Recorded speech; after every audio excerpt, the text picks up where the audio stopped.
Welcome to a Sunday night edition of Talking Iowa Hawkeye Sports. We are live tonight. So we're here to talk tonight. We're going to talk Saturday spring open practice. We're going to talk about the Iowa players who got drafted and who got signed. And if there's some time left, maybe some portal news if we got some up-to-date new portal news. Excuse me. Two of our guys actually went there, and I witnessed some stuff. So, oh gosh, guys, I'm sorry. Not the way to start the show. Anyway, before we get there, if you haven't already subscribed. We're up to 765. We're on our way to 800. The goal is to get to over 1,000 by kickoff is it end of August or early September? I'm not sure. But one of those dates, one of those. But anyway, by the first game kickoff, we want to be at 1,000. Can we do it? We only need 235 more to go. But we need your help. We need you to share this content out. We need you to comment on it. We need you to like. But the biggest thing is to subscribe and share. And so if we haven't done that yet, please do so now because they make it so easy. It's right there in front of you. How can you miss that button? You just click it. Okay. So I'm going to put this comment up before we get started. Jay Henning says half the time the offense sucked, the other half it was the defense that sucked. Okay. But what did you see, Kyle, when you were there? I mean, let's just take it position by position. Let's start what everybody wants to know. 4 quarterbacks played. And what was your personal opinion? Who did you think shined better, or did anybody really shine? And who stood out to you? Well, the first off, I just want to say hi to everybody. And starting off, I thought that Jeremy Hecklinski, who is number 10 on the roster, I thought he looked really, really good. He threw a lot of nice passes, just very crisp passes into very small windows. So the wide receiver, which is number 1, KJ Parker, could go up and get. I thought he did a really good job throwing on the run. He made some really good decisions with the football, running and throwing with the ball. Second, we saw Hank Brown. And Rick and I can tell you straight up that he kind of floats it about 40 yards to the end zone. And he just kind of floats it up there for everybody to get. So I don't know if that was the play that was called, or if that's just the way Hank Brown likes to throw the ball. Jimmy Sullivan, he is number 3. He made some kind of difficult passes and almost saw one of the wide receivers try to catch a ball and he collided. So he went to the locker room almost with a concussion. So the receiver or Jimmy? One of the receivers. Was it Rick? Was it 84? Is that right? Actually, that was Hank. Apollo Hank. Okay. That was Hank that did that. Okay. And Hank, Apollo Payne's the one that got concussion.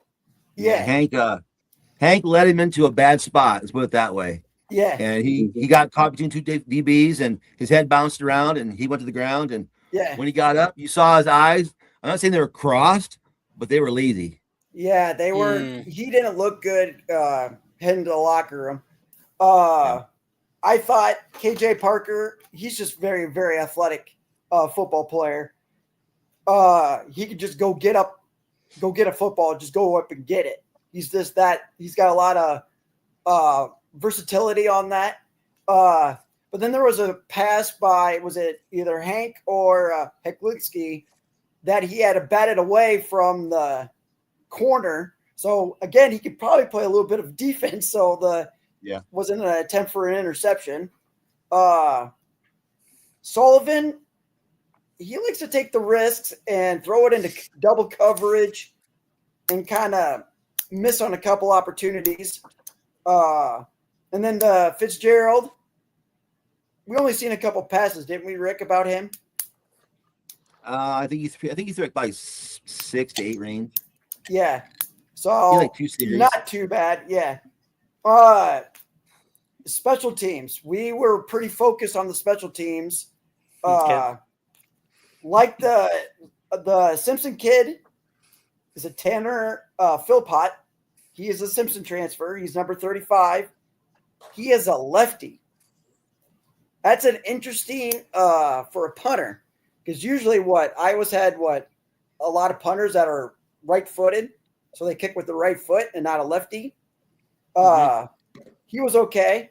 Watching the Aussie punter, he has a lot of hang time, and most of his punts were between 50 to 60 yards. Whoa. So we're not going to miss restaking then, right? I don't. To me, I don't think so.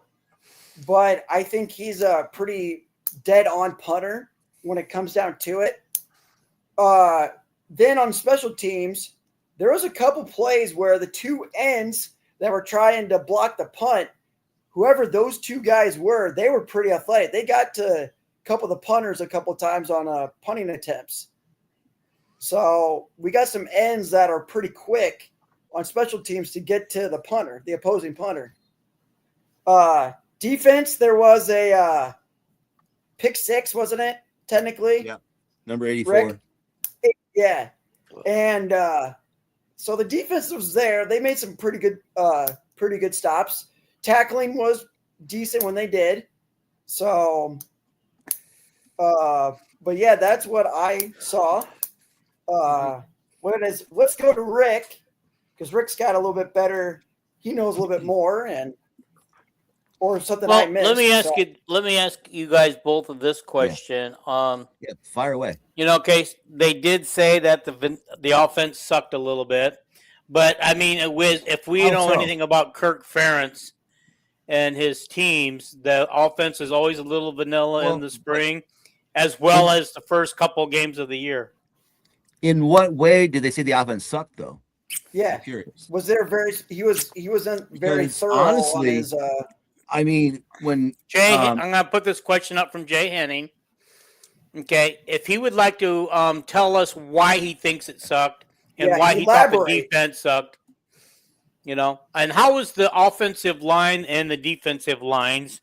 According to one report I saw, just our two ends look really good. Our guards are still not really there yet. Would you guys? I mean, where do we start at? Yeah. Well, Rick, we threw 3 different things at you. So. I know. Yeah, right. What was the first one? I don't remember. I don't even remember what the offense. I don't think the offense sucked. I don't think it was great by any means. How Right. I mean, well, when Heck Linsky was in there, the difference between him and Hank is he threw the ball away better. You know what I mean? He didn't leave receivers in the bad spots. And Hank, at least, I'm going to say 3 times, put a receiver in harm's way. Yes. And the DBs on the other side of the field were letting him know that. They were talking some shit. Yes, they were. were. Rid him up really bad if they wanted to. Yes. And that one where KJ Parker came back, had to jump up really high to get the ball.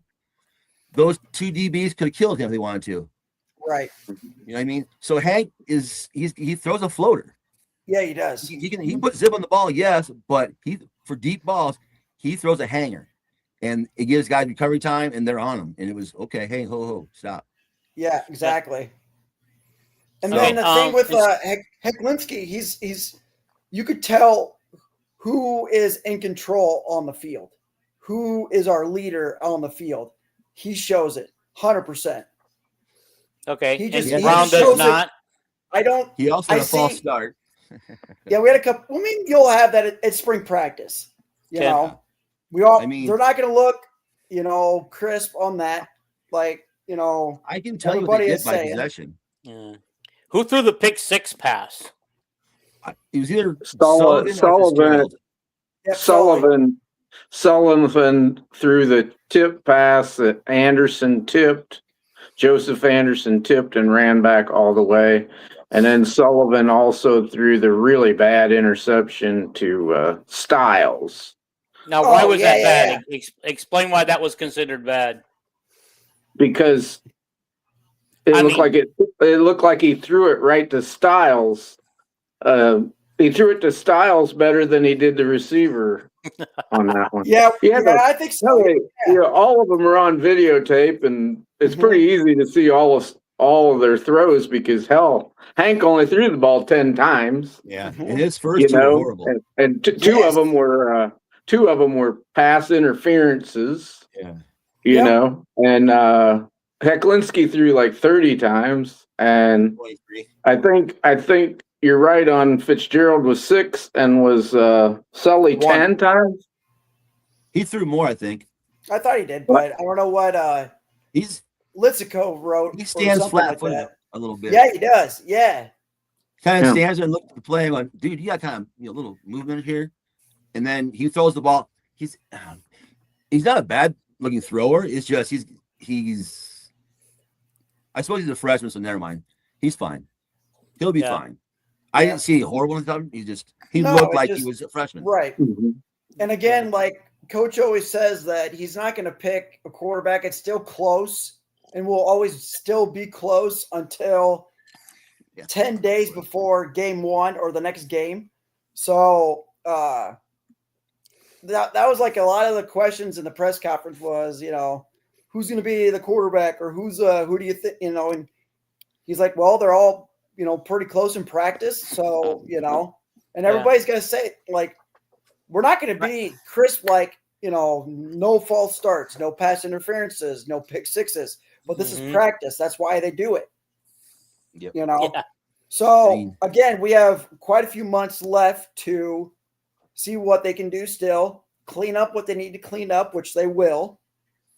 Because Iowa is one of the least penalized teams in the nation and in the Big Ten. So again, Ferentz will get that cleaned up before the first game. All right.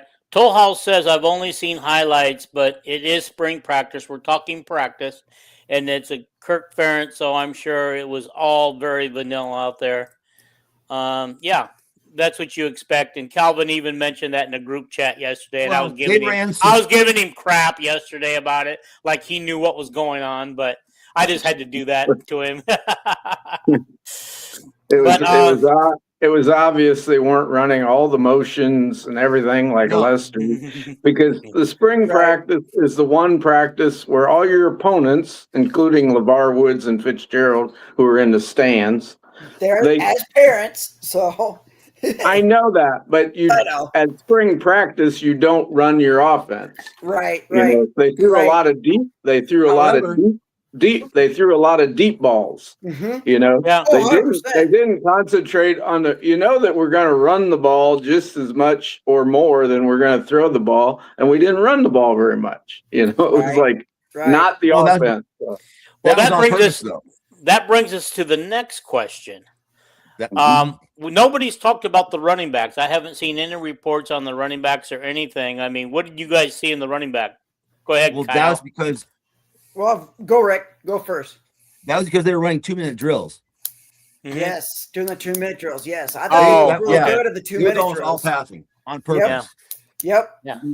And I heard that you guys said that they were throwing a lot of deep balls out there. And I'd like to hear that. That means that they're going to make a conservative effort to get more downfield passes, don't you think? Yeah, there were a lot of passes over the middle. Yep. Both short and long. Yep. Deep outs on both sides. Short, some swing passes, a curl, at least one. So right. Yeah. I mean, they weren't running trick plays or anything, or no, we're not going to, multiple guys in motion. But they tested all those parts of the field. Let's put it that way. Oh, for sure. They tested the defense. Yep. And then the defense.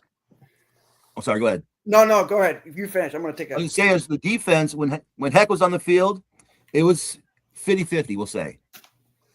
When Hank was on the field, it was 30-70. Defense about 70% of wins. the running game, they probably had. They didn't really test the outside much at all. It was mostly inside. It was more running. inside. Yep. And they had maybe had, let's say, 4 or 5 runs of about 5 yards, and the rest they were getting caught in the backfield. So defense was on their toes, knowing what we're doing. But the lines were pretty much evenly matched, I would say. Yep. There was no glaring either way. I mean, they got to the quarterback maybe once, maybe twice. They got to the punter like 3 or 4 times. Yep. I mean, they ran right by him. Yeah. So, okay. Phillips, as he was catching the ball, they were running by him. Right. Yeah. So and then special Lennon, teams. Yeah. We'll see what you thought. Go ahead. Am I thinking the same way with the punters and what you thought too? Well, I don't know. I mean, the punters, in the actual live session, neither one was that great. I agree. But in the practice round, they were putting it up there where they wanted it to be. They were stopping it. One out of every 3 punts would be able to stop where they wanted it to. The other one go to the end zone, one would back up. My thing was more the field goal kicker. He had some issues, and they were saying he had problems last weekend too. Apparently, I read that. I listened to that. And I don't know what he finished, but I know on Hecklinski's second drive, they got down to whatever it was, 7 or something. Maybe he tried from 35 yards out, and he missed it. So he moved it forward 10 yards, kicked it again, he got it. He shanked later on the other end. He shanked the one field goal kick that went to hit the post at one time. Hit the post, went left. Yep, and then he got the second one. So I mean, we're losing everybody. Yeah, and then I thought with Phillips, he's the transfer from South Dakota. Man, when he makes cuts, he can make cuts on a dime. Yeah, I think he's very quick once he makes those cuts. So I thought he did a really decent job. There was one fumble, but I think one of the guys was down. So Braden Jackson had the fumble. Yep. And then Calvin was messaging us during it, telling us who was starting. There was 6 guys that were injured, correct? That did not practice. More than that. 6. Okay. At least 6 guys did not practice. One was including Tony Diaz. So there was quite a few. There was at least another thing. 3 linebackers and like 4 or 5 wide receivers, not counting Apollo Payne, who got knocked out of the game pretty early. So that was brutal. Whew. But I mean, shouldn't they all be back in June for their summer workouts though? Will they all be back? Most of them could have played, but there's no reason for them to play if he even got a little nicked up. Why hurt it worse in a spring practice that don't matter, you know? Right. Rick, you're going to say something else. I couldn't remember what you were going to say. I'm reading Tolhouse's question. Were you more impressed with this year's quarterbacks this year versus the last couple of years at spring ball? At spring ball, we didn't get to see Janowski last year, right? Right. And I believe Kalinske. I think Kalinske took really the snaps in last spring. Hecklinski did not come to Iowa until June. Okay, so it was Brown who took the snaps in the spring last year. Yeah. And the year before that, the guy from Northwestern and whoever else. McNamara, was he still here 2 years ago? So it's not really a fair comparison. But I will say this. Considering they're playing against Iowa's defense, and by the way, Iowa's defense looked good. They did. Yeah. They were where they're supposed to be. I mean, they weren't making a mistake, being sloppy. All the DBs looked good. The linebackers, it looked like a typical Iowa defense. And because of that, that's why I was thinking, okay, hey, Iowa offense with Heck, you're moving the ball multiple times. I think they got 2 field goals and a touchdown, whereas Hank got a touchdown and maybe a field goal also. And then you gotta look at who the quarterbacks were going against. Hecklinski Hecklinski got most of his snaps. It was ones on ones. He got like 3 times more snaps with the ones than I think there's a reason. Hank Brown did. I think there's a reason for that, though. Honestly. Yep, I second that. Okay, so what about field goal kicker? How did the field goal kicker look? I heard he struggled. Yeah, he did. There were balls where it almost like the ball was low with air. The way it came off his foot, the sound was different. But he also had times when the ball was the pop off of it, and it was nice kicks. Yep. It's just so I don't know what the problem was or is. But I'm sure they'll figure it out. As far as the return guys go, I saw 4 catching balls, and they probably caught about 4 or 5 each. I saw 1 dropped and 2 bobbled. Who were they? Oh, I don't. Do you remember who they were? Oh, the numbers. Yeah, I gave you the numbers. Yeah, I got the 2. I had my wife put the numbers out. 7 and 20 something, I think. 22. Yeah. Is that the kid from Des Moines? Yeah. 22 is. Hey guys, I'm going to interrupt you just for a minute. Fire away. I'm going to leave the show for a little while. My legs are on fire, and so I need to separate myself from here. But you guys carry the show because you know what's going on, and also don't forget to talk about our draft picks. Take care of yourself. Yeah, I'll be right back. I mean, I'll be around. I'll come back if I feel better. Well, we hope so. All right. Take care, guys. Have a great show. All right. Rick, let's let Calvin say what he read up on. He's got some nice stuff to read up on. Stuff that we'll comment to your stuff. How's that?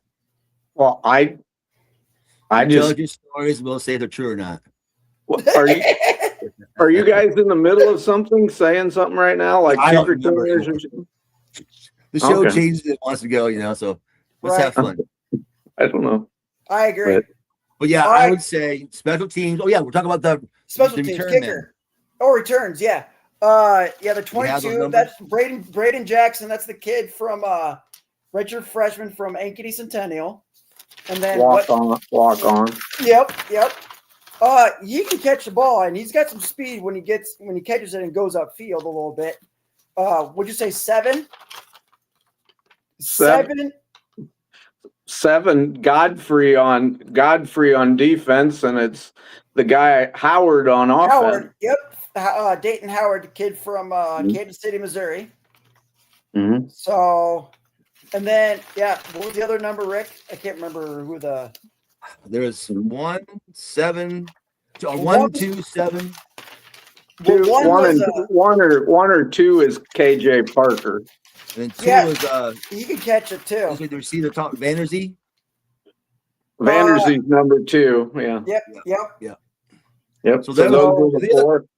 They didn't, there's no one standing around them when they caught the ball, so it was like, no pressure or whatever. But yeah, they look fine. I mean, now can they advance the ball against the defense? I have no idea. Probably not. Who knows? At that point, but I would suspect of your special teams, hopefully that'll be your strong part. Like the punters were fine, but they didn't overwhelm me with anything. Right. And the kicker, he needs work. Whatever it is, he needs it. Confidence, psychology, I don't know, but I remember 2 or 3 years ago we didn't have a kicker who could hit nothing. Drew Stevens was awful. Yeah. And you got to the season and he hit like 88% of his field goals. So his first year he was killer. Yeah. Right. This spring practice is a one-day view, Mm-hmm. It's like exactly. But I would take away though, pretty simply that I mean Hecklinski's ahead in the food chain right now. He's top dog. I don't think he's top dog, but he's leading the pack. Hank does throw a nice ball. Yeah, he does. But I get a little nervous when he either seems rushed or he seems late. One of the two. He's either ahead of the time or behind. One of the two. And when he has some nice throws. Don't get me wrong. He has some nice throws. Right. But then in a couple of those, he's kind of throwing it flat-footed. He didn't like step up when that pressure came. He didn't step up in the pocket and actually zinged one. You know, he was more kind of jittery and nervous. I just kind of giggle because, you know, I listen to other podcasts and other people, and it's like half the people thought Hank Brown was way the best. Half people think Klinsky was the best. It's like, I mean, his first 2 throws were scary as hell. Mm-hmm. His first 100%. Throw was second row of the stands. Yep. Was there any interceptions besides the 2 from Sullivan? No, I don't think so. No. Okay. Well, that's good. Yeah. I think it was because we sure got a deep secondary. That's for sure. Yeah. I never seen so many athletes in Phil's secondary like 3 deep in my life. Hey, but, just think if Norm Parker was alive going, holy shit, what do I do? They were athletic, and you could tell they were good. Yes, and they back each other up too. That's what I like about that. There wasn't a lot of wasted energy in their coverages. You know what I mean? They were point A to point B. You know, I'm meeting him here. I watched every throw by every quarterback on them videos. You can see them on Hawk Central and on 3. They got all of Fitzgerald's. They got all of Sullivan's. They got all of what's his name? Hank Brown's.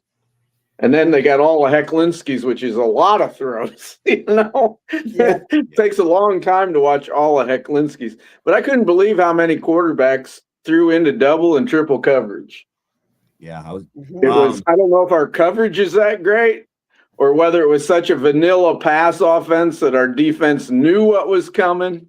I could see that. Only one quarterback completed 50% of his passes, and that was Sullivan. And 2 of them completions were to the other team. So we didn't have any quarterbacks that completed 50% of their passes. Calvin's not wrong. Well, they just posted the stat. All I know is they posted the stats. Yep, I read that Caker broke down, you know, which team each quarterback played with. You know, if you were if your second team playing with the second team, you were going against the number 1 defense. You know, and Caker had that all broken down and stuff like that. I'm curious to see yesterday's stats against teams last year against Iowa in a 2-minute offense. We hardly ever run a 2-minute offense, you know. I'm saying, but teams against Iowa's defense last year, how did they do compared to how Iowa did yesterday on offense? I bet it's not that much different. I don't know.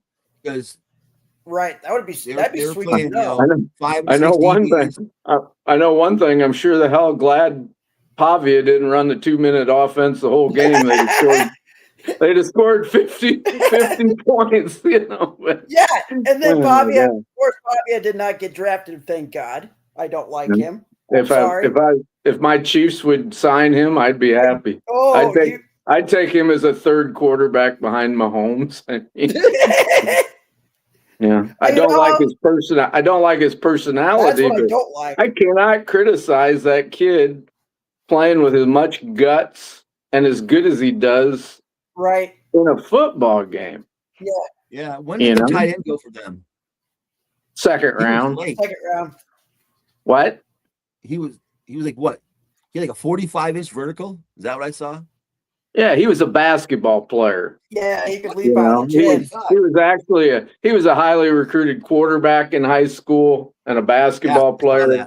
And then he went to A&M for a lot of money, and then he wasn't making it as a quarterback at A&M, so he transferred to Vanderbilt to be a quarterback, and then Pavia was come there, and he ain't gonna play over Pavia. They turned him into a tight end, and he ain't a tight end.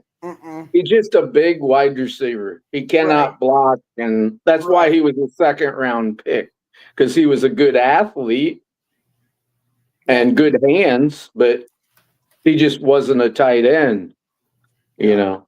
But anyway, cool. Any players that jumped off the field, like, or did you pay attention to? Jump off how far? Well, one thing, KJ Parker can jump. I would say Oh, KJ he Parker. can. Mhm. And I mean, he was cocky. Oh, he was. Oh, 100% after Because the every catch DBs he were talking was. shit to them. Yes, He was talking some smack back. Yes, he was. When he scored his touchdown, he definitely posed for the DB who was on the ground. Yeah. So he scored a touchdown. Yeah, I think so. And then I knew. I was really happy. I was really happy. The walk-on wide receiver, Beagley. He's the one that made this diving one-handed catch of Fitzgerald's pass. Oh, across the middle. He's a boyhood friend of. He's a boyhood friend of Diaz's, and he went to SMU last year and redshirted. Yeah, he's a walk-on. 88. Yeah. Oh, 88. Yeah. I think he was 88. I'm not sure, but he made that. Fitzgerald had one touchdown pass, and that was it. Yeah, sophomore. And then LeVar Woods' boy had a great touchdown. I think it was from Hecklinski. It was like Hecklinski threw in 3 people. Oh yeah, he went up and got it. Mason Woods. I don't think he jumped for it. I think it was low. Something like that. Thank God Hecklinski threw a low over the middle pass. And Woods caught it, and he carried 2 people into the end zone at 217 pounds. You know, another freshman. I think Vanami just looks like Vanami. I mean, throw him the ball. And I would say the coolest moment was when they played Caden Legion getting drafted. That was awesome. They turned the music off and played that. I was like, wait a minute, what? And there he was. And holy shit, he's going to go. And then, of course, he goes to another black and gold team, which is the Pittsburgh Steelers. Yeah. The whole city. They said we had 2 new centers, of course, Pieper and Cale Winters, another walk-on, who when they got him out of high school, he's from like the Des Moines area. I watched him play in the playoffs, and he was a tackle. And I just thought, boy, that kid is good. Matter of fact, I told Jason Hackwell on Messenger, I think Proctor was in that game. And I said, Proctor looks like a big, lazy son of a gun. I'm sure he's going to be a great football player. At that point, we thought he was coming to Iowa. But he just looks like a big, lazy guy that just doesn't do much, you know? And I said, this Cale Winter over here, I don't think they were on the same team, but they might have been. I said, he looks really good. And they said this was the only spring practice the reporters could remember. We had 2 new centers, Winters and Pieper, and we didn't have a bad snap the whole game. No. Last year, if you remember, well, that's a different snapper. That's a long snap. But that was it. That was the only bad exchange entire game. Last year, there was like with Logan Jones snapping and shotgun, we had like 2 or 3 bad snaps. Yeah. You know, and here's these new centers that snapped good. Yeah. You know, so that was positive. So the guy that Calvin's talking about, it's number 58 Paper. He's a junior from Norfolk, Nebraska, 6'4", 290. And then the other guy's Cale Winter. He's a junior from Hawkeyes Northwest. So, yes, I thought those guys did a really good job too as well. Those snaps were pretty decent, but before they started practice, the long snapper had a couple high snaps. So the one with the bad snaps in practice was actually a tight end, that Michael Burt. Okay, I seen a guy covered that today. An ex-Iowa football player, Jeff Book. I shared the podcast over there, and he's like an expert. You know, he played for Hayden and Kirk both. It was a pretty interesting podcast you guys get to listen to. He said Michael Burt sailed one over the punter's head. Yeah, but he's not a long snapper. No. We don't have a backup long snapper until that high school kid gets here in June. Yeah, and before that, we were snapping it. I was like, oh man, So one of the punters had to catch it way up top and try to get it, and then here comes our ends. They meet right at the V, and then he almost got it blocked. So that makes a lot of sense now.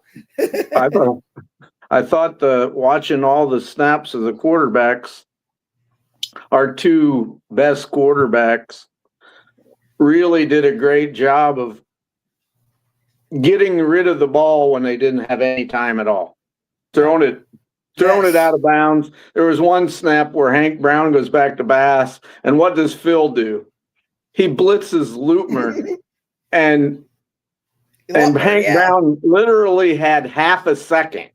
And he had half a second, and he turned his body away from Lutmer, and he threw it across the field out of bounds. Yeah, I remember. Yeah, that was like we said earlier. Brown was he's a little hesitant.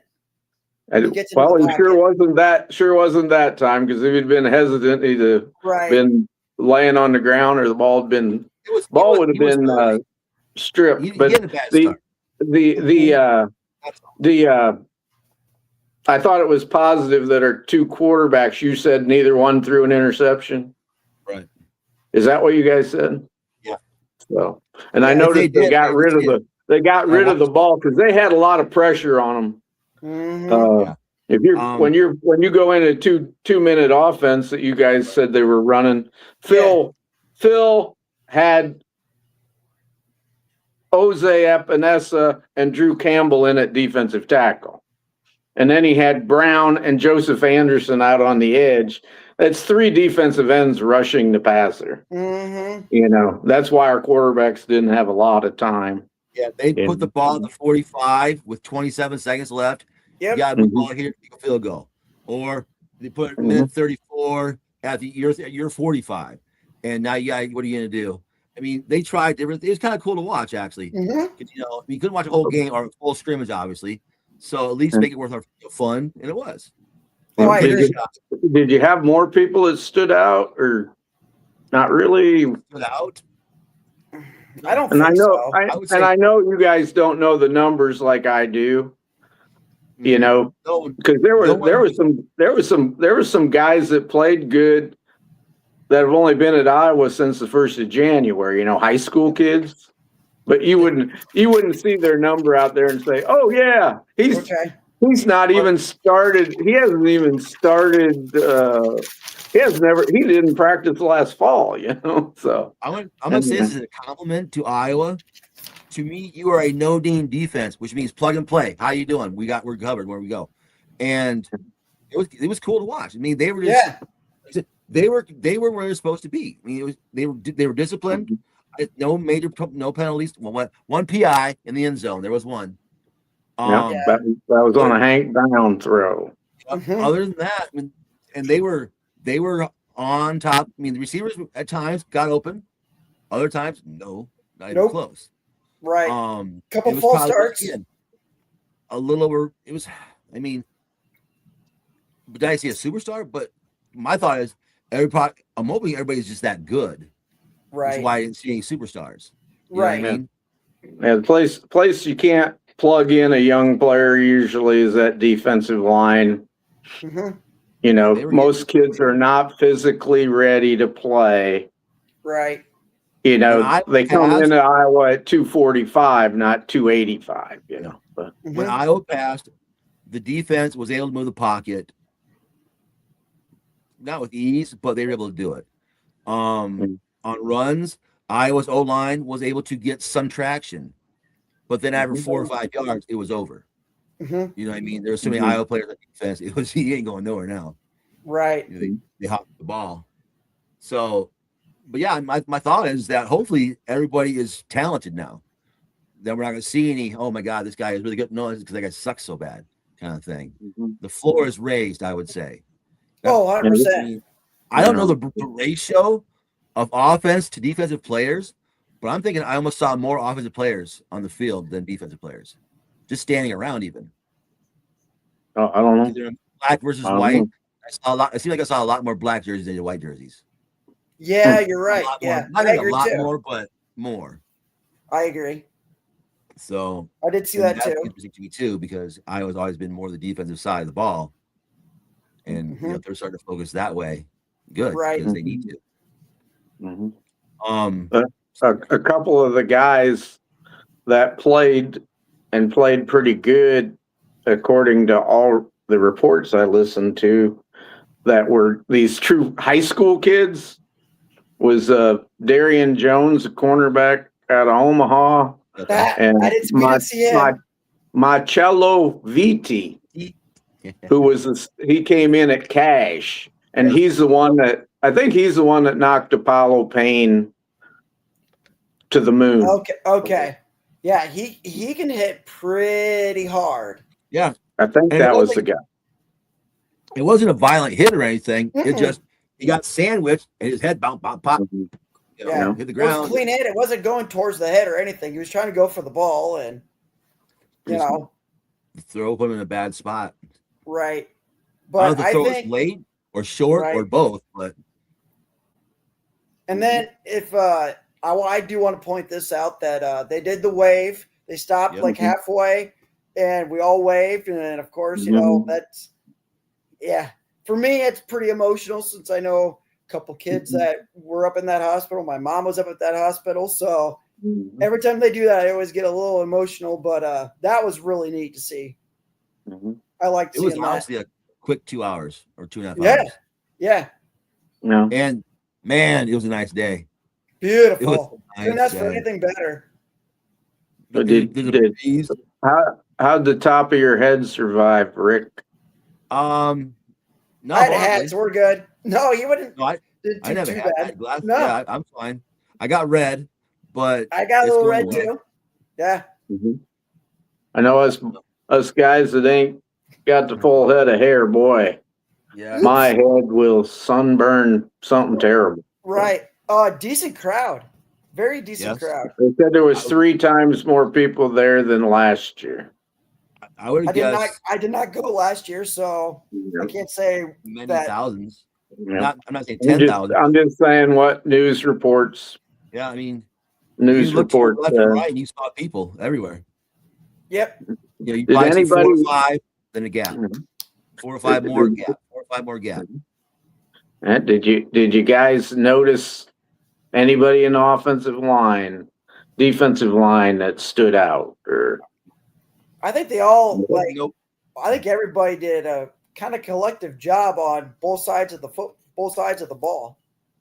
Like what he elaborating on was the couple of defensive linemen, they got stops on the running back, so everybody was swarming to the ball. The rush on special teams was noticeable. Yes. I don't know the two ends. I don't know who the 2 ends were. There was one time literally when the what do you call him? The guy who's rushing the kick, he was there when the guy caught the ball. Yep. Well, that's bad. Exactly. Thank you. Yeah. I mean, why is he there so fast? Yeah. Is the ball coming really slow, or is he that goddamn fast, or what's going on here? I don't know, but he was quick. Yeah. That's almost quick. That's really humanly impossible unless he took off quick or. I mean, he was right at the line. Took off before he was supposed to. But he got the there guy's quick. head was here. That was that's crazy. That's impossible. Or the guy was unblocked, so he got the easy end, so he knew what end to go. I don't know. Perfect timing, everything. Yeah. But my guess is the Cincinnati probably drug the snap on the ground a little bit. Mm-hmm. And I did see that. And he did throw it probably a little high. So anyway, yeah, I don't know. It was all right. I mean, I'll do it again sometime. 100%. I will too. The weather's nice. Shit. Yeah, the weather's nice. Perfect day. I think a lot of kids. I think every report I've seen, it was like, TJ Parker was the star. He dropped one last year. He dropped so many passes. He was supposed to be a guy that was supposed to appear on the scene last year, and he played for Matt Bowen, former Hawkeye in Chicago, in high school. And he dropped so many passes during the regular season that they just didn't play him very much. And he did drop one pass yesterday, but the rest of the time he was great. I got one or him two down passes. Yeah. Okay. He dropped one from Heklicki in his first series, and then one for Hank in the second series. Yep. Mm-hmm. Other than that, he like I said, he's just KJ Parker's a very talented young man. That kid goes up and gets every ball that he can try and catch. He is not the guy from Ohio State. No. What'd you say? The guy, Caleb Brown, was that his name? Who ran the from wrong Ohio routes. State. Well, thank God. Yeah. He's not that guy. No. He ran routes. And He ran routes. I think he supposed to ran be. them the right way. And again, Heck did a really good job throwing the ball away when he needed to, knowing when to tuck it and run, and very smart quarterback for the most part. Hey, Rick, can you see? Has any questions ever come up? Or No, it hasn't been for a while. okay, Last one was just boy talking smack to people. he's talking smack. Okay, Yeah. This could get interesting, boys. we can talk smack back. What was I going to say? Oh, the first guy that commented, he said half the time the offense sucked, and half the time the defense sucked. Yeah, well, 50-50. maybe that means the converse. That half the time the offense was great and made the defense look like they sucked, and half the time the defense was great and made the offense look like they sucked. I would say overall, it was probably 45 offense, 55 defense. I might agree with that. Every tape I seen, there was no wide receiver. They were throwing so much, and there was never a wide receiver that was like open. Oh, right. Parker was had to be some great throw and a great catch and all that crap. Hey, Rick, remember that one we saw that Parker was on the far or on the near sideline, and he was wide open, and they throw it to Vanami. He had to check it down. One of them had to check it down. Parker was wide open on the near sideline or the far sideline. Yeah, wide open.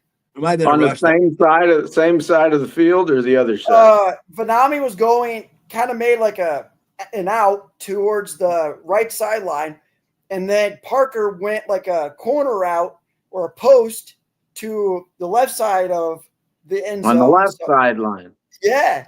So well, the quarterback probably threw to the guy who was supposed to first without even looking to the left, probably. Right. Yeah, it could have been the right play call going to the out route than the post route. But that's the only one that Rick and I saw was Parker on the one side was wide open.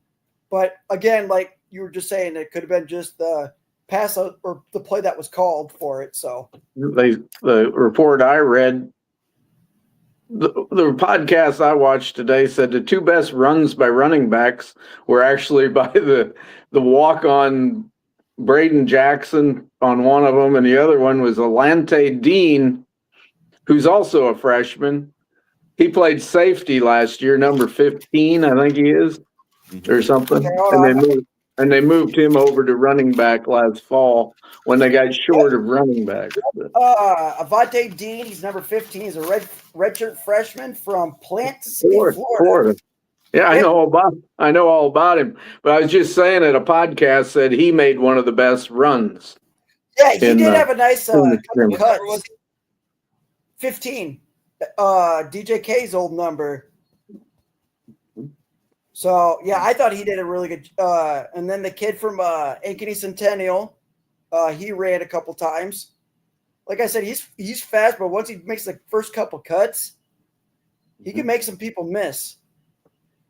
He ran north and south. I didn't see any guys running backs running east and west. They were all running north and south. Yeah. Did you get to see LJ run at all? Number 21. Yes.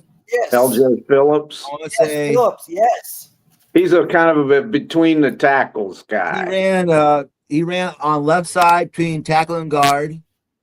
I want to say on one play. Yep. Another play, he got caught in the backfield, but he didn't officially go down, so he kept running. Because they were talking shit. I mean, but does he look fairly athletic, or that's what 100%. I wanted to know? Oh yeah. Okay. He's quick. I mean, he's quick. What do you mean? He can run. Yeah, he's quick. I mean, I know he can run better than me, but like I said, he ran only a few times, right? So there was no big cuts, no passes for running. Oh wait, was there a screen to a running back? Yeah, there was. Yeah, but I remember who it was though. Yeah, I mean the running backs did not see a lot of the ball. They just didn't. There was a lot. There was one like kind of in the flat type. I don't know if it was a screen. Number 83. Who's 83? 83 caught it, and he like. Oh yeah. He was hard to bring. He was hard to bring down. Yes. Jackson is a Nave. Nave. Yeah. There's another walk on. Yes. He's from Iowa Western. Yeah. He went to Iowa City High School. But Iowa City, Regina. Yeah, I know where everybody went. But the first touchdown was what, from 2 walk-ons yesterday? What? Yes. The first touchdown yesterday was 2 walk-ons, quarterback to receiver. Fitzgerald to whoever was a walk-on also. Bigley. Yeah, I like that Bigley kid. Yeah, he stepped up. I mean, the last time I was in that stadium was when Hayden was a coach, and the athletic level from now to back then is different. I mean, these guys are faster. I'm not saying they're crazy faster, but they're faster overall. They can jump a little higher. They're a little bigger, a little stronger. They're wearing way smaller shoulder pads. Yeah. They used to wear these. Even Kirk's first few years, they wore them big old shoulder pads. They'd have their arms all padded. Their arms were all in tape with big old pads on them. Why was that? Neck pads on them. Because they played on AstroTurf, and you'd take your skin right off your arm. Falling down. Yeah, that makes sense. Huh. The book, Jeff Book is the guy's name. That he's like, if you like the A&F podcast, which is 2 experts, he's like the 2 A&F guys by himself. He oh wow. Him and his brother were called the Keystone Cops by Hayden Fry. They were from Keystone, Iowa, Jeff and Doug Book. They played at Benton Van Horn High School, played for Reese Morgan before he came to Iowa City West.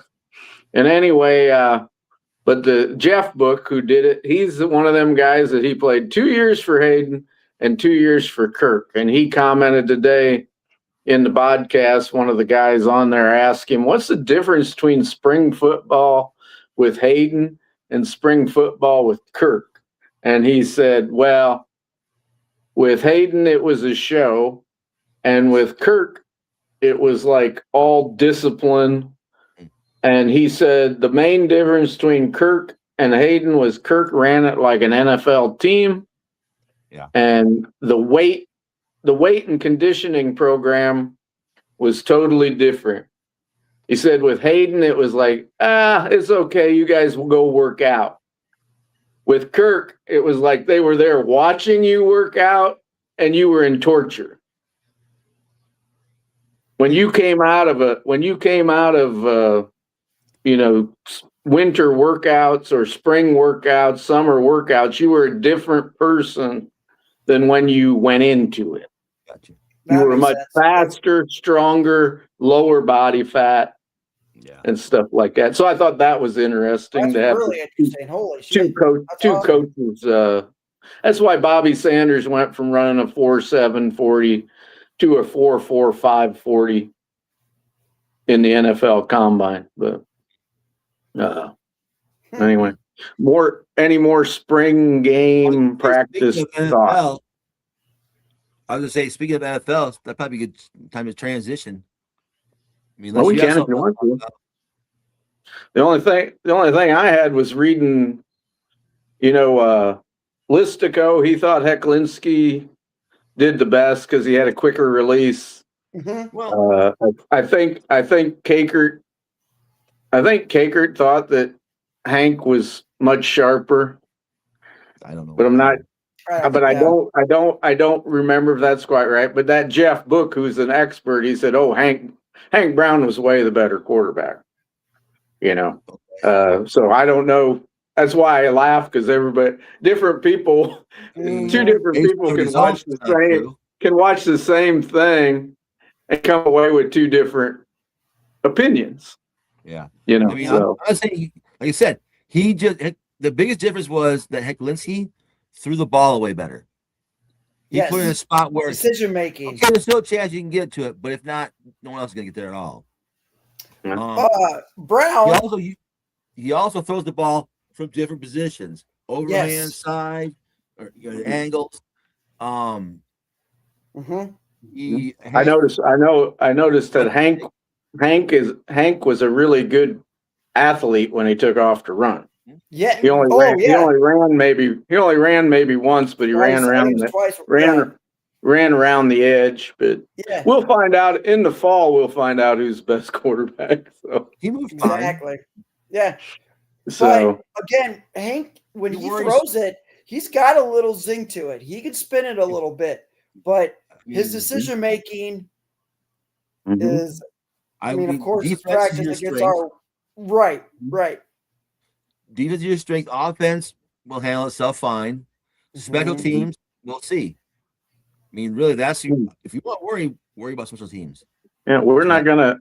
The thing is, we're not gonna see them run an Iowa offense until the football season starts. Right. Yep. Even on Kids Day, they do not show anything because they know that people nowadays you can videotape. Other teams will videotape.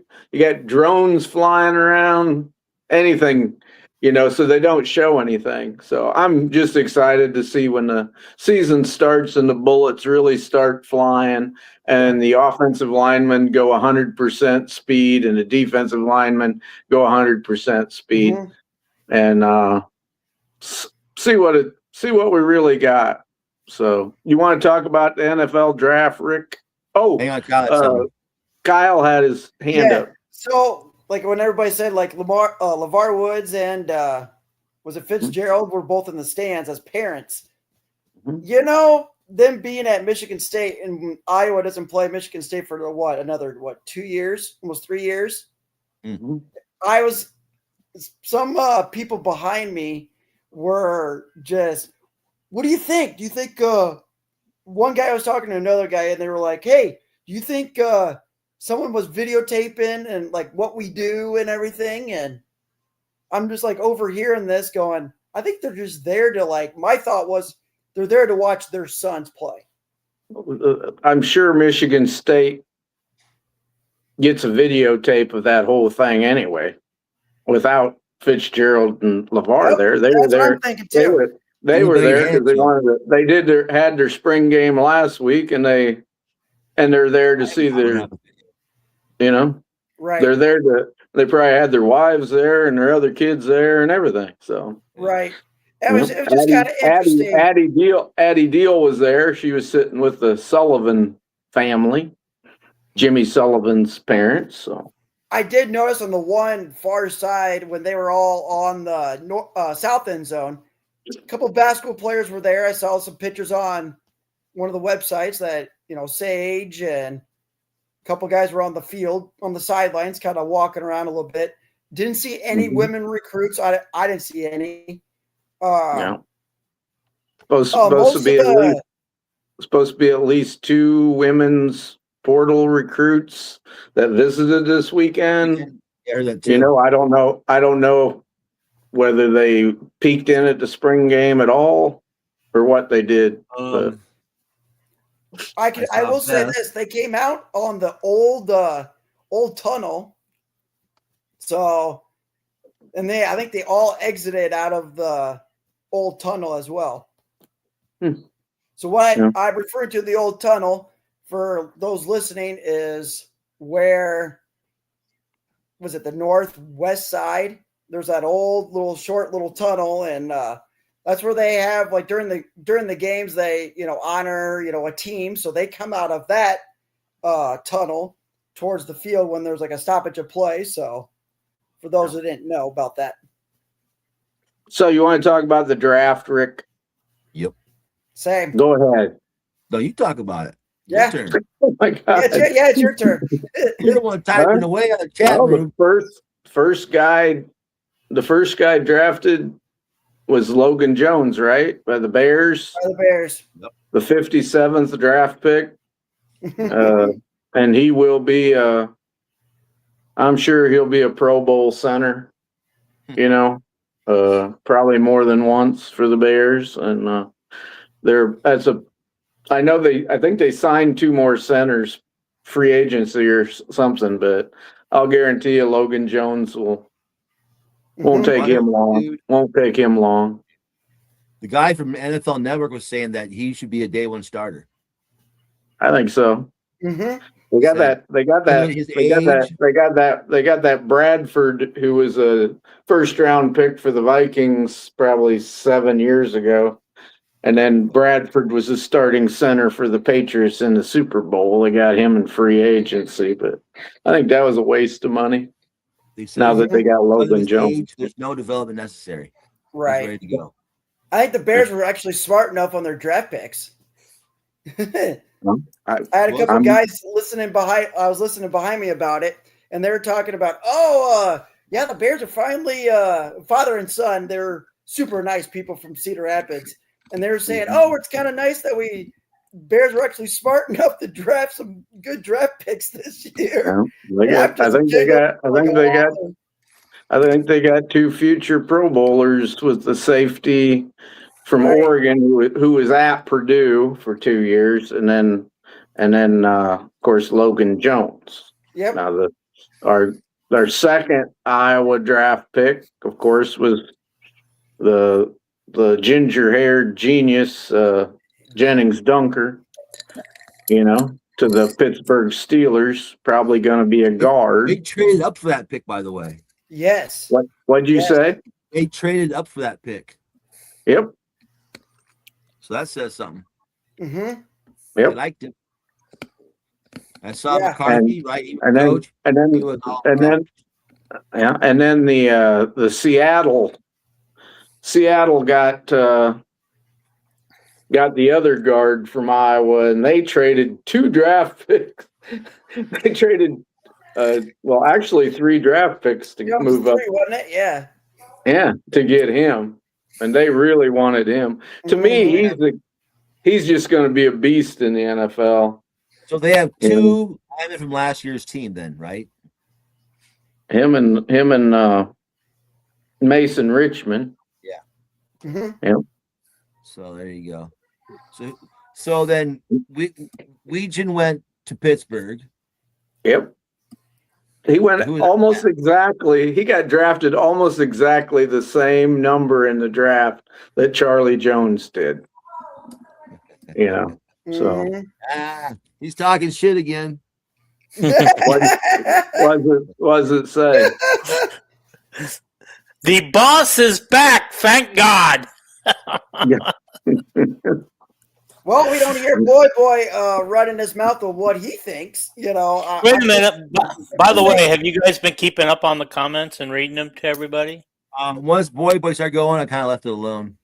Yeah, same. No offense, Boy. I said was there any comments like 20 minutes ago, and then Rick goes, "Yeah, once by Boy, but he's just talking shit like that." So. Well, let him talk shit, man. Some people throw shit on the wall to start shit, Exactly. and Calvin likes scraping the shit off the wall with reality. So yeah. So okay, you guys are into the draft. So I take it the practice is over, and now we're talking draft picks. How far in the draft are we now?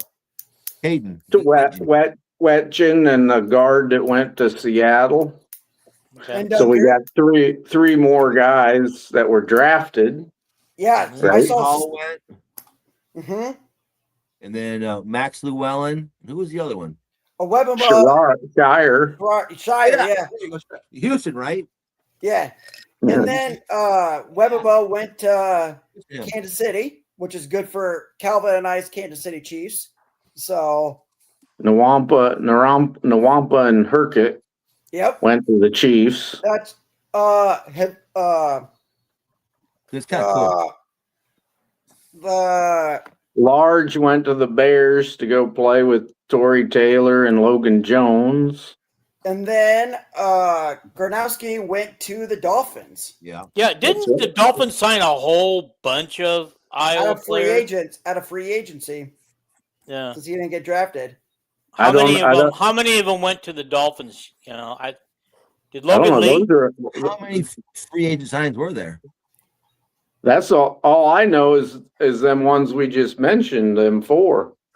I checked on 3 but just before I came on here, and those are guys that get free agent contracts that they announced. Mm-hmm. Some of them people, they don't announce them; they just say they got an invite. I've seen invites, and then I thought somebody said that the Steelers have like 7 Hawkeyes and the Dolphins have like 8 now. Well, you got it. If you count Caleb Johnson part of that, for sure. The Steelers have. Yeah, of course, 7. Caleb Johnson. He may not be playing anymore, but he's still part of the team. The Steelers. I thought you were talking about free agent signings. Out of the guys that didn't get drafted. Yeah, the Steelers got 7 guys that could be on their roster this year. Mm-hmm. Makes it fun for from Iowa, which is Steelers went a long time without any Iowa guys on their team. I mean, not any. Right, right. And the thing is, I liked because of course Baltimore, is their biggest rival. Man, they were talking so much crap. It was awesome. That was every time Baltimore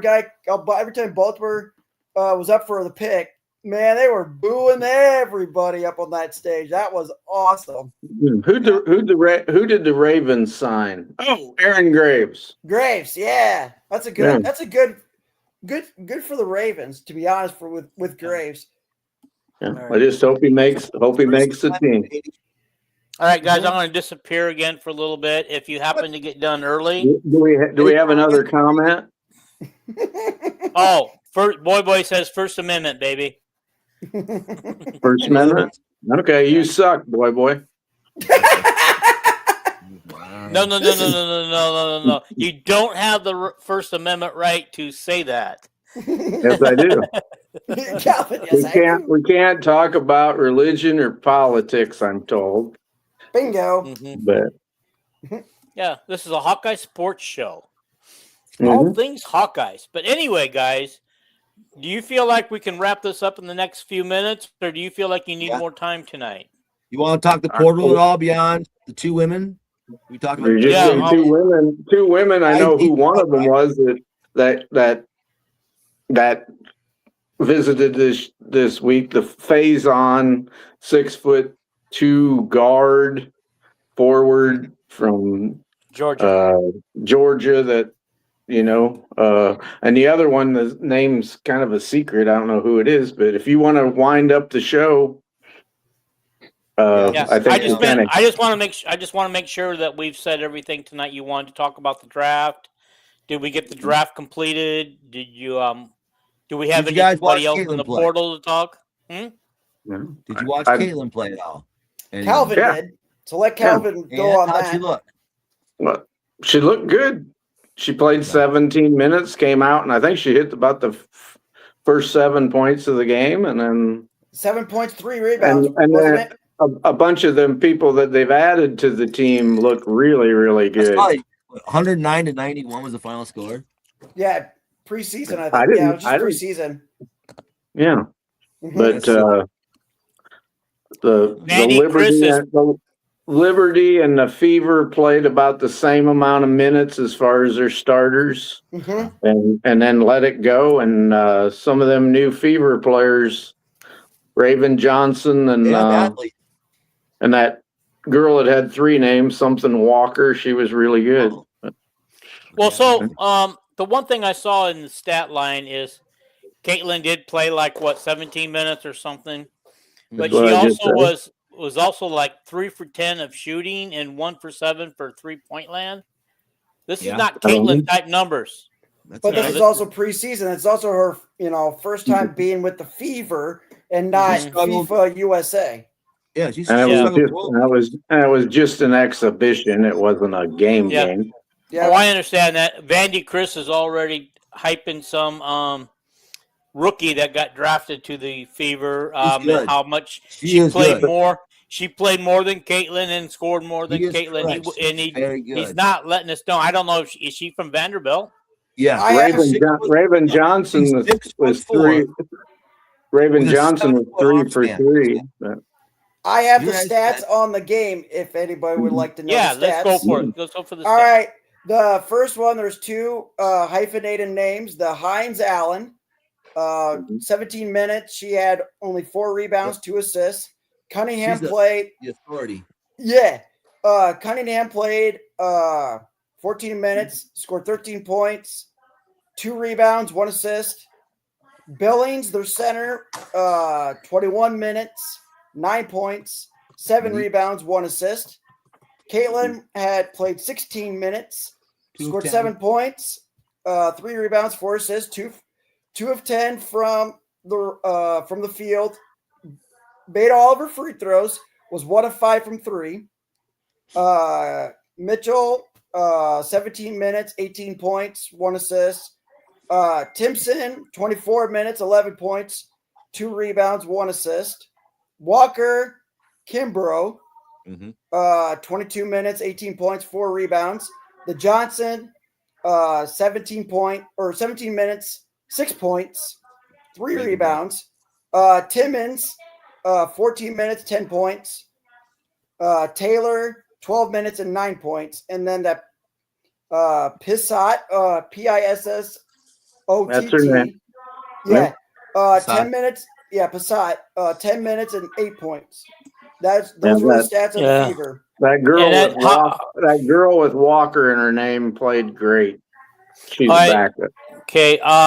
Aaliyah Boston did not play. Is she hurt? Right. And how bad is she hurt? Just precautionary, nothing major. Coach's decision. She could have played if it was a real game. Her and Hull didn't play. Yep. So is it Dantas? Dantas. Boston. Mm-hmm. Yep. Yeah, Demiris Dantas. Boston, Harris, and Lexi Hall. Demiris is not hurt though. She is she didn't have a visa to get into the country. Yeah, she's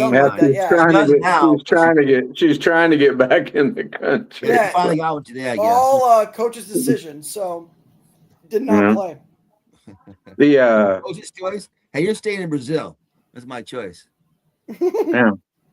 But that Walker was really good. I would presume that maybe that was who Vandy was talking about. The Walker girl was from Maryland. Okay. So, I think she was from Maryland is what I saw when I clicked on her game info.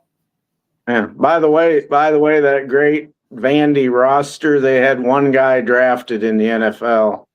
Yeah, I saw that. They had 4 senior offensive linemen, and none of them were drafted. So that's crazy, though. Really, it is. Mm-hmm. They were a good team. Well, we just pushed them around. I mean, I love Pavia. Pavia is a great player. He is a great player, but fast wide receivers. We couldn't cover them wide receivers deep.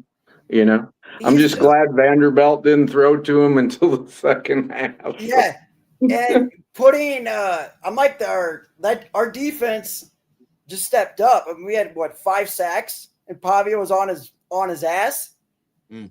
Yep. Yeah, and then Pavia also did not get drafted. So I mean, yeah, that's just because he's 5'7" and a half, and 5'8". They need a guy that can actually see over the defense and know what they're doing.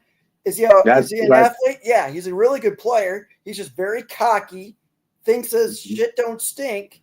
But dude, you didn't get drafted because you're 5'7". You can't see over the defense. One of the reporters went and stood by Hecklinski earlier in spring, and they go, Hecklinski's not even 5'10". He goes, I'm Boy, 5'10" and he's shorter than me. So Hecklinski will probably have the same problem in the draft. Yeah, probably. So is that everything? Or?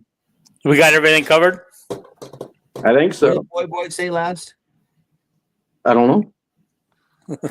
Rick? Or not Rick, but Dean, what did he say? I couldn't read it. What's that? Oh, Fever basically blew them out. Oh, yeah. And then before that, he said Crispy got drafted. Who? Crispy got drafted first. Who's that? Crispy. I don't know. Usually I can decipher his stuff, but I can't decipher it. The first guy drafted was Mendoza. Johnny Manziel. Yeah. Pavia reminds me a lot of Johnny Manziel. I might have to agree with him on that one. I was not a fan of Johnny Manziel. Just, Well, here's what I learned. I figured that Pavia's he set up a draft party at his house, invited his family and friends, had all the hats laid out, thinking he was going to get drafted. He did not, and I thought maybe his ego would have kept him from admitting that he wasn't going to be drafted and he'd have to sign as a free agent, which he did, but I don't know who. But my understanding is his ego must not be as big as I thought, because he supposedly donated all of his NIL money and he gave away a bunch of stuff to an impoverished group. I got it right here. Let me see if I can find it real quick. My thought like I said, I don't have any problem with Pavia. I'd take him on my Chiefs any day. Just give him a chance. I give him a chance. Right. But if, I like him better than that stupid quarterback from LSU that the Chiefs drafted. Oh, Gutmeyer, whatever his last name is. Yeah. I agree with what you're saying. It's just that, but if, say, Pavia goes to the Chiefs, they give him a shot, leave your ego at the door. Coach Andy Reid does not like guys have the biggest egos on that team. Okay. Well, wait a minute. Okay, so here we go. Yeah. Here we go. I said that Pavia had a massive ego. He goes, you mean the guy who bought shoes for the entire Vanderbilt women's soccer team and gave all of his NIL money to his mother has a bad ego? He goes, Lord have mercy. Well, he gave it to his mom, so I thought he gave it to a charity. I don't know the dude, but the Chiefs have had plenty of bad characters on that team. Oh, for sure. Guys that beat that Kareem Hunt beat the hell out of his girlfriend or wife. You guys, and guys that would wreck their car and go hide and all that stuff. Nice. Anyway, I'll take Pavia. Yeah, and Caden Proctor former Hawkeye, never played it down for the Hawkeyes, but a former Hawkeye. Got drafted in the first round. I don't remember how early. It seemed to me like it was pretty early. Pretty early, like 12th or something. If he'd went to Iowa, he'd have probably been second. Yeah. I like how Nick Saban commented that he sure didn't work very hard at Alabama. That was funny. Well, and I think that's the real reason why he left Iowa the second time, was because they were expecting him to work, and he's thinking, what? I don't have to work. I'm Caden Proctor. Who am I? He wasn't going to work. He wasn't going to workouts at Iowa. Well, his workout was eating donuts. What? Crispy was him. Yep. Yeah, Crispy is Caden Proctor. Krispy Kreme was his nickname. Can Kirk say that he got drafted and he attended Iowa, so that's 102 draftees? He never played it down at Iowa. He didn't even last 3 months. Did he practice? Yeah. We could all say this, like 7 Iowa players got drafted. I read it was a record. Yes, it is a record. What record did it beat? Like, it's a record for a 7-round draft. Okay. Hayden, back when they used to have 12 or 14 rounds, had more players than that. Okay. But that's just because the draft went on forever. You know? Okay, do you guys know who Mr. Irrelevant was this year? I did not see that. Oh yeah, it was a linebacker from who the hell knows where? Buffalo, somewhere. He was a linebacker though. He had some weird name. But Okay. Alrighty. Is there anything else you guys want to mention or bring up before we close this down tonight? Not really, unless you guys do. Probably not. Okay. All right, guys. I just want to remind you, you can find us on Facebook at Talking Iowa Hawkeye Sports. You can find us here on YouTube because you already know that if you're watching it, or you may have clicked on through Facebook tonight or X. Keep watching us. Keep sharing it. Let's get up to 1,000 by August kickoff. And the very first kickoff, let's get up to 1,000. But we got to share it out there. We must share it out there. And you, too, must subscribe. So, yeah, go ahead and do that for us, okay? One other thing, Dean. The Iowa baseball team swept Indiana this weekend. Yeah. So, and I believe you pointed out their record is now 10-11. They're sitting in the 9th or 10th spot for the playoffs, for the Big Ten playoffs right now, out of 12. But however, you pointed out that they have to play Nebraska and Purdue, the second and third place teams, to finish the season. And when did Nebraska and Purdue become relevant in baseball? Nebraska's always had a really good baseball team. They've been to the World Series many times. Their World Series, is almost in their backyard. Besides, of course, being in Omaha, and University of Nebraska's in Lincoln, so it's not too far from each other. So Creighton used to go to the World Series a lot. I thought it was only to the top 8 in Big Ten baseball that go to the top 12. They draw the line. Top 12. Okay. They draw the line after 12, and we were like Indiana. Yeah, go ahead. We were like in 8th or 9th place before this weekend. I don't follow it, so I don't know what some other teams did. Why I was asking. But I presume that I was higher than 9th now, because winning 3 games in a row in the Big Ten, unless you're UCLA or USC, is pretty hard to do. Yeah. All righty, guys. Let's say our goodbyes, and we'll be back hopefully Wednesday night. Peace out. Yep. Hawkeyes out. Victories. Go Hawkeyes. And let's hope we have some great portal news for both the women and the men. Oh, I did want to point out one thing before we leave. Okay. No, this is something that excites me because it's probably not going to happen. But, they're getting ready to pass that new rule that you can play 5 years in a college. 5 and 5. And if it's retroactive or grandfather, that would allow Hannah and Taylor McCabe to get another year of eligibility, and that would be nice if Hannah could come back. And Bennett Sturge too, but I don't see that happening. He's going to the NBA no matter what. You don't get drafted in the first round and not go. I think that he'd get a lot of money to stay at Iowa, but anyway. I was listening, and I'll add one more thing. I was listening to the NFL on Sirius Satellite on the way up to the spring practice, and they're saying that 77% of this year's transfers all got picked in the first round. That's insane. Wow. You mean in football? Yes. Oh, you mean the NFL? You mean that 77% of the people picked in the first round were transfers? Yeah. That's right. Yeah. It wasn't 77% of transfers because there was probably 4,000 transfers. 77% of the players that got drafted in the first round were players that transferred. Yeah, I see. I also want to point out. Holy crap! Yeah, I also want to point out that Tavian Banks' case would be settled automatically with that 5 years, and he could come back and probably would take that last roster spot that Ben's going to use. So I've seen something on Instagram.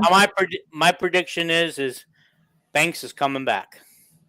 I don't know about Hannah. I don't know about, Taylor McCabe. Taylor McCabe probably won't even be ready by the October. She's got a lot of, that usually takes a good solid year. She's gonna be an Imagineer.